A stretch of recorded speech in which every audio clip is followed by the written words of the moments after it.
Comment Brigitte Macron veille sur son mari.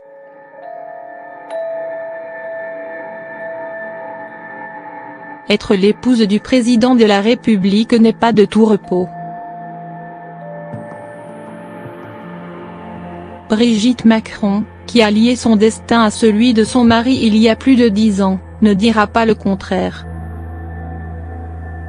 Omniprésente dans le quotidien de son époux, l'enseignante n'hésite pas à pousser un coup de gueule quand il le faut et sait mettre les limites là où Emmanuel Macron aimerait continuer à tirer sur la corde. Consciente de la fatigue accumulée du chef de l'État qui n'a pas une minute à lui, la première dame a fini par avoir gain de cause et l'a convaincu de vider son agenda pour lui permettre de se reposer.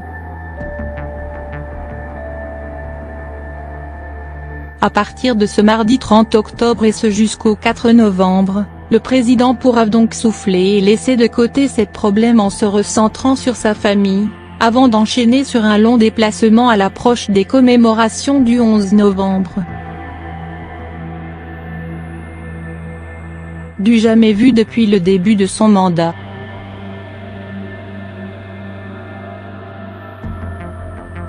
À la longue, Brigitte Macron aura donc réussi comme souvent à se faire entendre du président et de son équipe.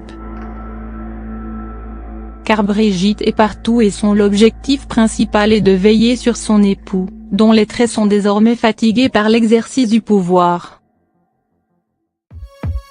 Pour cela, elle n'hésite pas à le priver de junk food comme le révélait le chef de l'Élysée dans une interview accordée à nos confrères de Paris Match, et l'astreint à manger 10 fruits et les légumes par jour.